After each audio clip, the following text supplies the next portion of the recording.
Today, I'm going to share with you how you can find freedom by pulling down your walls of protection. At the end of our time together, I will guide you to define the walls in your life and how to open up and find personal freedom.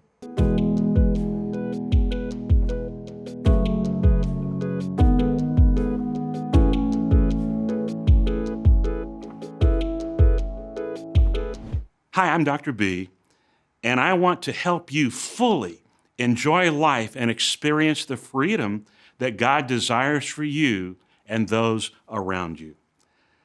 Now, I believe that we work harder to avoid emotional pain than we do physical pain. So what we do is build many elaborate defense systems to protect our emotions from emotional pain. We create self-made, invisible, but real walls between anyone and us that might hurt us. You see, the enemy works in many different ways to steal your freedom and your joy, and these two go together. If the enemy steals your freedom, he will also steal your joy. You can end up living in a little box, always trying to do what you think will be acceptable to everybody else, but never being led by the Holy Spirit within you. Now, many today live with the core lie of feeling rejected. They feel cast aside or having no value. To be rejected means to be told, I don't want you, or you have no value, or you're not what I want, you're not right. And when that happens to a person, it's very painful. So please hear this. God did not create us to be rejected. God created us to be accepted, loved, and valuable. And if we believe in Jesus and receive him as our Savior, there is always one person who will never reject us. He doesn't demand that we shape up and become perfect before he accepts us. There is healing in just knowing that Jesus offers us unconditional love.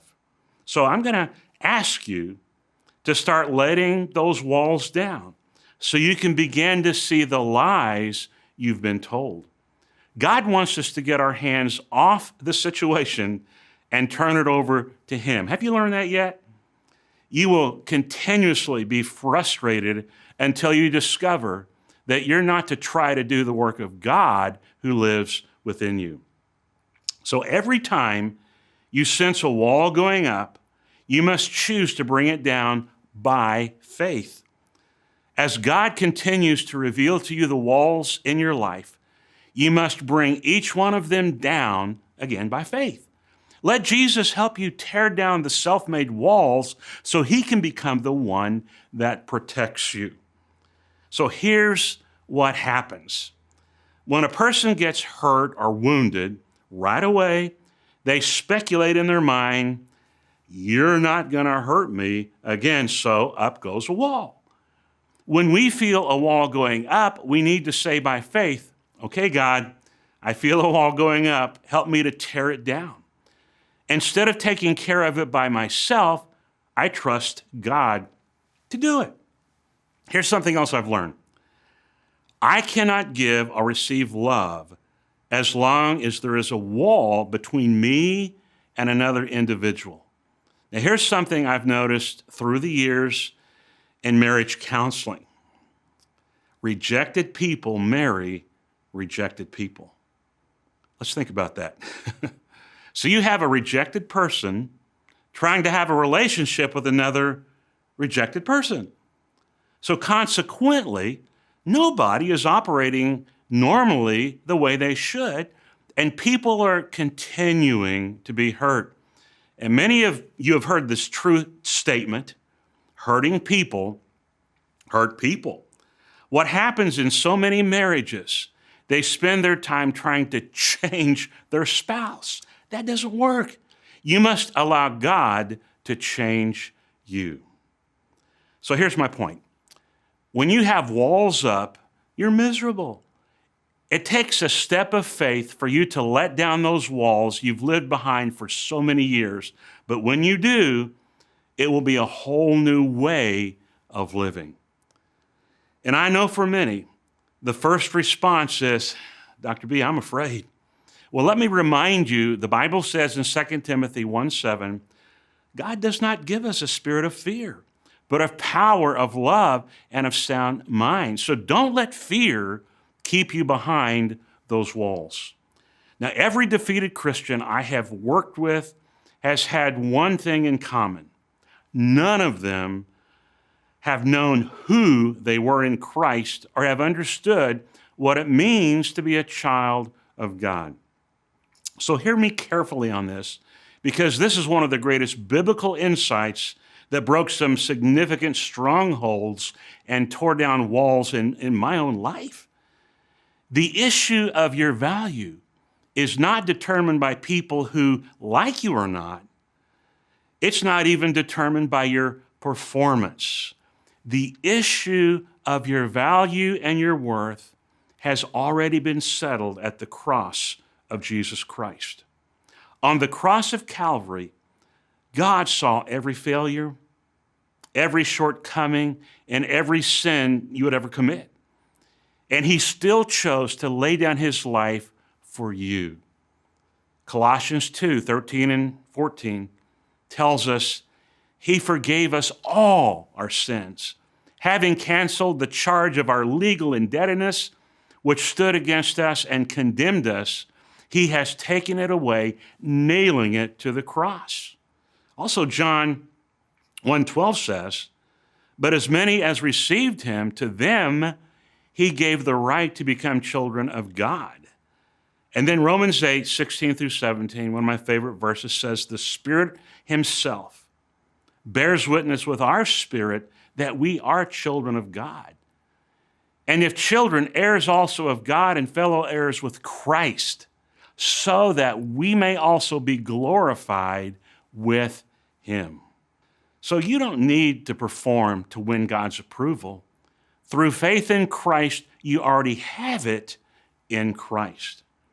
The ability to forgive those who have wounded you, to reject the lies that the enemy has planted in your heart, to renounce the vows you've made to shield your heart and to demolish the strongholds in your life is rooted in your understanding and embracing the truth in Colossians 2:14 that on the cross you are already dearly loved, highly valued by the Father, and worth dying for.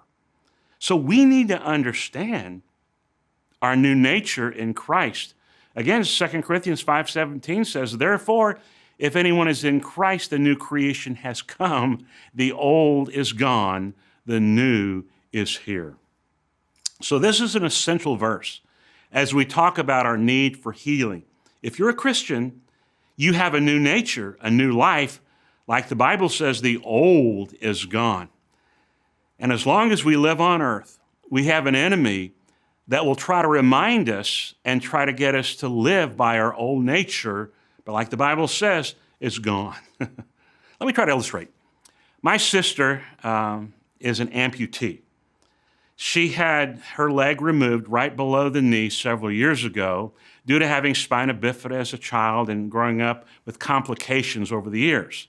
Now, she explained to me after the surgery about phantom limb syndrome. This is really interesting what the mind can do. She said after her amputation, her foot would itch, even though the foot was gone.